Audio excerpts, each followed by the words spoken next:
In the bustling town of Mzimba, where prestige and status dictate social standing, a young girl walked into Zulu High School, unnoticed by the world around her. She was not just any girl, she was Nia Kamara, daughter of one of the wealthiest businessmen in the region. Yet, dressed in simple clothes, with a calm demeanor and an unassuming presence, no one could have guessed the truth. Life at Zulu High was a battlefield of status. The elite ruled with arrogance, while the less fortunate lived in their shadows, hoping for a chance to be acknowledged.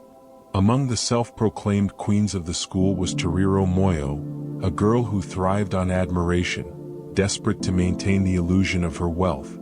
She had everything, or so it seemed. When Nia arrived, Toriro sensed a shift in the air, though she didn't yet know why. A girl with a secret. Nia's decision to enroll at Zulu High without revealing her background was deliberate. She had seen how the world treated her because of her family's fortune. People either feared her, sought to exploit her, or pretended to be her friend. She longed to be seen for who she was, not for the weight of her father's name. The first few days passed uneventfully, but it wasn't long before Kudzi Chikanda, Toriro's closest friend and devoted admirer, began questioning Nia's presence. Who is she? She looks poor, Kudzi whispered to Toriro as they watched Nia sit alone during lunch. Toriro smirked. Scholarship kid, probably. Watch and learn, Kudzi. And so, the whispers began. The making of an outcast. It started with small things, mocking her simple clothes, questioning why she never talked about her family. They made sure she never felt welcome in group activities. The cafeteria became a place of silent torment, with seats mysteriously taken whenever she tried to sit. Toriro enjoyed every moment of it. To her, Nia was just another nobody who would fade into obscurity, like all the other forgotten students before her. But Nia did not break. Her silence was not weakness, it was strength. She walked through the corridors of cruelty with her head held high, refusing to give them the satisfaction of seeing her in pain. And that irritated Toriro even more. An unexpected ally. Not everyone at Zulu High played by Toriro's rules. Kwame Dlamini, the captain of the debate team and one of the most respected students, had been observing Nia from a distance. Something about her intrigued him, the way she carried herself, the quiet wisdom in her eyes. He had seen many students break under Toriro's cruelty, but Nia? She stood firm like a tree in the face of a storm.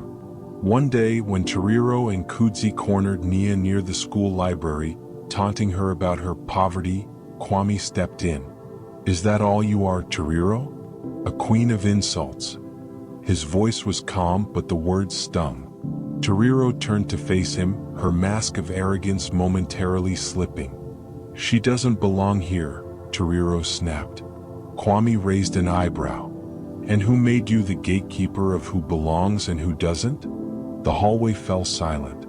Students who had once laughed at Nia now hesitated, uncertain if they should continue following Toriro's lead.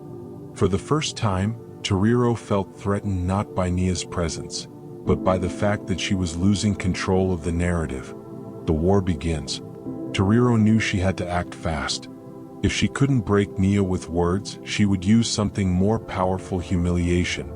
A school event was approaching and she saw her opportunity. A plan formed in her mind, one that would make sure Nia never dared to stand against her again. Little did she know, she was about to awaken something far greater than she had ever imagined. Nia Kamara was not just any girl. She was a storm waiting to rise. The game of power begins. The day of the Zulu High annual gala arrived, a grand event where students showcased their talents and, most importantly, where social status was on full display. Toriro saw this as the perfect moment to humiliate Nia. With the help of Kudzi, she spread the word that the school's elite would be wearing designer dresses and expensive jewelry. Anyone dressed otherwise would be labeled an outcast. Nia, unaware of the scheme, arrived in a simple yet elegant African print dress, one handmade by her late mother, something priceless beyond money. As soon as she stepped into the venue, laughter rippled through the crowd. She actually came looking like that? Kudzi sneered. Toriro smirked. I told you. She's nothing but a charity case. The moment that changed everything. Just as the whispers grew louder, Kwame Dlamini, dressed in an immaculate suit, walked over to Nia and extended his hand. You look stunning, he said loud enough for everyone to hear. His voice was steady, unwavering. The room fell into a stunned silence. Kwame, the most respected student, had just publicly acknowledged Nia in a way that even Toriro never expected. Nia met his gaze and smiled. Thank you, Kwame. And then she walked past Toriro as if she were nothing more than a shadow. The heiress revealed. Toriro's rage simmered beneath the surface. She refused to let Nia win. That night, she dug deep into the girl's background, determined to find anything that would destroy her. What she discovered left her breathless. Nia Kamara, a daughter of Kwesi Kamara? She whispered to herself, staring at the screen of her phone. No, this can't be. Kwesi Kamara was a name that echoed throughout Mzimba, one of the wealthiest businessmen in the region, a man whose empire spanned across multiple industries. Nia wasn't just a girl. She was a hidden heiress. Toriro's fingers trembled. She had made a grave mistake, a dangerous plan. Instead of backing down, Toriro decided to twist the truth. The next morning, rumors spread like wildfire. Nia Kamara was a fraud, a girl who pretended to be poor to deceive everyone.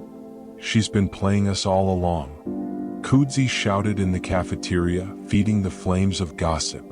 Students who once pitied Nia now looked at her with suspicion. Nia remained silent, but Kwame was furious. You're all fools, he said, his voice filled with disappointment. You judge her whether she's rich or poor. And yet, she's never once judged any of you. His words struck deep, but the damage had been done. Toriro had turned the school against Nia. But she had also underestimated the power of the truth. And Nia Kamara was ready to fight back. A battle for honor. Nia sat alone under the ancient baobab tree at the edge of Zulu High's vast schoolyard, staring at the distant hills of Mzimba. She could hear the whispers, the laughter, the betrayal spreading like wildfire. Toriro had poisoned the minds of the students, twisting the truth into an ugly lie. She took a deep breath. Her mother had always told her, a river does not stop flowing because of a single rock. It finds another way. And that was exactly what she would do. Kwame approached, his face tight with frustration. You can't let them win, Nia. You need to show them who you really are. She met his eyes, her voice calm but firm. No, Kwame. I don't need to prove anything. The truth will reveal itself in time. But fate had other plans. The invitation. A week later, an unexpected invitation arrived at Zulu High. The prestigious Mzimba Business Summit was to be hosted by none other than Kwesi Kamara, one of the region's wealthiest and most respected businessmen. Toriro's heart pounded as she read the invitation. This was her chance. If Nia really was his daughter, she would be there. And if she wasn't, then Toriro would have the perfect stage to expose her once and for all. The night of truth. The grand halls of the Mzimba Business Summit shimmered under golden lights. Dignitaries, CEOs, and influential families gathered in luxurious African attire, their conversations a mixture of power and ambition. Toriro, dressed in an extravagant sequin dress, strutted confidently through the crowd. Her eyes scanned every corner, waiting, watching. And then Nia entered. She wore a breathtaking hand-woven Kent gown, simple yet regal, her hair adorned with delicate beads. But it wasn't the dress that made the room pause, it was the man walking beside her. Kwesi Kamara. The whispers began immediately. That's her father? She's really an heiress? Toriro's breath hitched. She had played a dangerous game and she had just lost. A father's words. Kwesi Kamara took the stage, his deep voice resonating through the hall. Many of you know me as a businessman. But tonight, I want to introduce you to my greatest pride, my daughter, Nia Kamara. Gasps filled the room. She was raised to understand the value of hard work, not wealth. That is why she lived humbly, learned resilience, and never flaunted her name. He glanced toward Nia, his eyes filled with warmth. But the measure of a person is not in their riches, it is in their heart. Toriro felt her face burn with shame. The turning point. The next day at school, the air was different. Toriro's power over the students had cracked like dry earth after a heavy storm. Kudzi, once her most loyal follower, avoided her gaze. And Nia? She walked through the halls with her head held high, untouched by their past cruelty. Kwame met her by the lockers, a proud smile on his face. "I told you the truth would reveal itself." Nia laughed softly. "It always does." But deep inside she knew this wasn't over. Because Toriro wasn't the kind to accept defeat. She was already planning her next move. The last stand of a desperate rival. Toriro sat in her room, seething with anger. The night of the Mzimba Business Summit had shattered her carefully crafted lies. The students of Zulu High no longer whispered behind Nia's back. Instead, they looked at her with admiration. But Toriro wasn't ready to surrender. If she couldn't defeat Nia with deception, she would destroy her with something far more dangerous. She turned to Kudzi, who sat uneasily in the corner of the room. "We need something bigger. Something that will ruin her forever." Kudzi hesitated. "Toriro, maybe we've pushed this too far. She's done nothing to us." Toriro's eyes flashed with fury. "You think she's innocent? She fooled us all, Kudzi. And now she walks around like she owns Zulu High." Kudzi looked away. Deep down he knew Toriro was wrong. But he had followed her for so long that he no longer knew how to walk away. The trap is set. A week later, a rumor spread like wildfire. Nia Kamara had bribed the headmaster to get into Zulu High. A leaked email, supposedly written by Nia's father, surfaced online. In it, he promised a large donation to the school in exchange for her admission. The evidence was fake, crafted by Toriro and her connections. But the damage was done. Students whispered in hushed tones. Teachers exchanged uneasy glances. Even Kwame looked troubled. "Nia," he said one afternoon, meeting her in the courtyard, "tell me this isn't true." She met his gaze, unwavering. "You know me better than that." "I do," he said softly. "But rumors have a way of destroying people." Nia sighed. She had survived being mocked, ridiculed, and betrayed. But this was an attack on her integrity. And she would not let it stand. A reckoning at Zulu High. The next day, Nia walked into the headmaster's office. The school board was waiting, their faces stern. Toriro sat in the corner, a smirk playing on her lips. "Miss Kamara," the headmaster began, "we have received troubling information regarding your admission into Zulu High." Nia stood tall. "And what proof do you have that it's true?" Toriro leaned forward, feigning innocence. "An email, supposedly from your father." Nia folded her arms. "Then let's verify it. Right here. Right now." The room fell silent. Nia pulled out her phone and dialed the number. The call was put on speaker. A deep, commanding voice answered. "This is Kwesi Kamara." "Baba," Nia said, "can you confirm whether you ever bribed Zulu High for my admission?" Kwesi's voice was sharp. "Absolutely not. My daughter earned her place as she has earned everything in her life. I do not buy success, I build it." The weight of his words crushed the lie instantly. The headmaster turned to Toriro, his expression dark. "Do you have anything to say?" Toriro stammered. "I was just..." The headmaster sighed. "This school does not tolerate false accusations. We will be investigating the source of this fake email." Kudzi stood up suddenly. His face was pale. "It was her," he said, pointing at Toriro. "She made it up. She told me to help." The room went silent. Toriro's world collapsed in an instant. A new beginning. The truth had finally won. Toriro was suspended from Zulu High, her reign of cruelty over. Kudzi, though remorseful, faced disciplinary action as well. Nia walked through the school gates the next morning, the weight on her shoulders finally lifting. Kwame met her at the entrance, a wide grin on his face. "Looks like you did it." She smiled. "No, the truth did it." But as they walked toward their classes, she couldn't shake the feeling that this was only the beginning of something bigger. Because power, once lost, is never given up easily. And she knew Toriro would not disappear quietly. A snake in the shadows. Days turned into weeks, and peace finally settled over Zulu High. Without Toriro's toxic presence, life felt lighter. The air was free of whispered insults, and for the first time, Nia could walk through the halls without wary glances following her. But deep inside, she knew the battle wasn't over. Toriro was too proud to accept defeat. And a person with nothing to lose was the most dangerous kind. Nia's instincts were right. Toriro had disappeared, but she was far from gone. Suspended and disgraced, she had left Mzimba for her aunt's estate in Harare. But every moment she spent away from Zulu High, her hatred for Nia grew. One night, as she scrolled through her phone, she stopped at an article about Kwesi Kamara's latest business deal, a massive land development project that had the entire region talking. And then an idea struck her. A way to destroy Nia once and for all.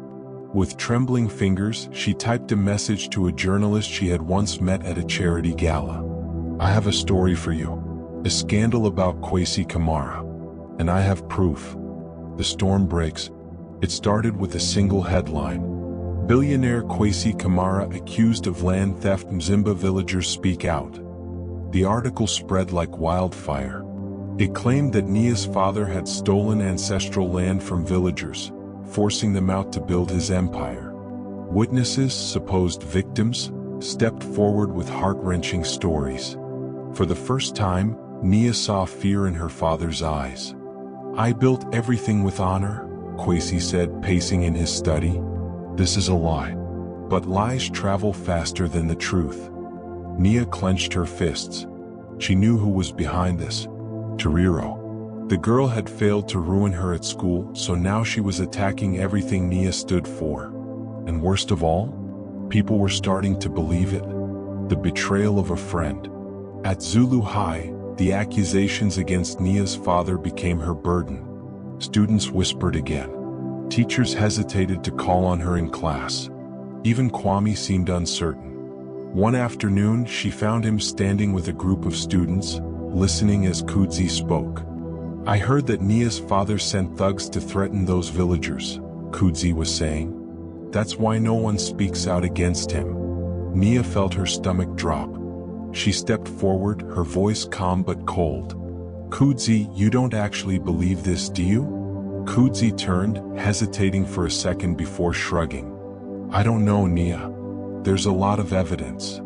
Her heart ached not because of the rumors, but because even now, after everything, Kudzi still let himself be Toriro's pawn. Kwame watched silently, torn. Nia took a deep breath. She would not break. "If you choose to believe lies, that's your decision," she said. "But I know the truth, and I will prove it." Hunting the puppet master. Nia knew she needed proof. She needed to expose Toriro before the damage became irreversible. She started digging. Late nights, countless phone calls, tracking every name mentioned in the articles. And finally she found the crack in the lie. One of the so-called villagers interviewed in the article? He wasn't from Mzimba at all. He was an actor hired to spread false accusations. With a pounding heart, Nia called Kwame. "I have evidence," she said. "Meet me at the school." But before she could say another word, her phone went dead. And then a message appeared on her screen. "You should have stayed quiet."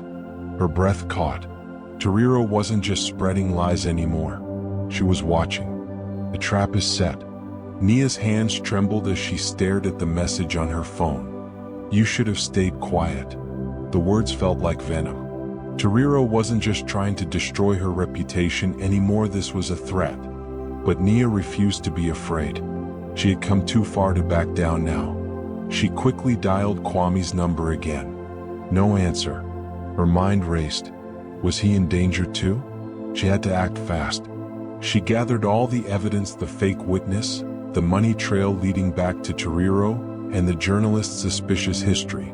It was enough to dismantle the entire lie. But before she could take another step, a loud bang echoed outside. The final confrontation. Nia rushed to the window and saw two men standing by the gate.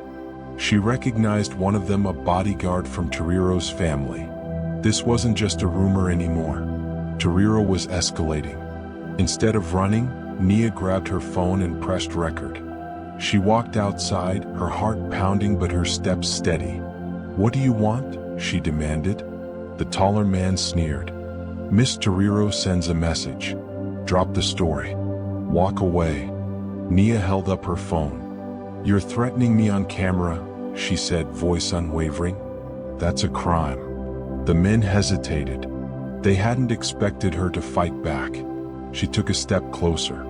"Tell Toriro she already lost. I have the truth and the world will know." The men exchanged glances, then turned and disappeared into the night. But Nia knew this wasn't over. She had one last move to make. The truth goes public. The next morning, Zulu High was in chaos. Nia's video had gone viral. The footage of Toriro's men had been shared across social media. Along with it, Nia released the full story, the fake witnesses, the false accusations, and the money trail proving Toriro's involvement. The journalist who spread the lies was forced to retract the article. Kwesi Kamara's name was cleared. And Toriro? She was expelled. Her family, once powerful, was humiliated. Kudzi, realizing he had been nothing but a pawn, tried to apologize. Nia, but she simply walked past him. Some betrayals could not be undone. A new beginning. At the next school assembly, Kwame found her standing alone, watching the sun rise over the hills of Mzimba. "You did it," he said. "You proved them all wrong." Nia smiled, the weight finally lifting from her shoulders. "I didn't do it to prove anything. I did it because it was right." Kwame nodded, then held out his hand. "For the record," he said, "you still owe me a dance." For the first time in a long while, Nia laughed. She had won not just the fight, but her place in the world. And no one would ever take it from her again. What did you think of Nia's journey? Have you ever faced people who tried to bring you down? Let us know in the comments. And if you love powerful stories of resilience, don't forget to like, share, and subscribe for more.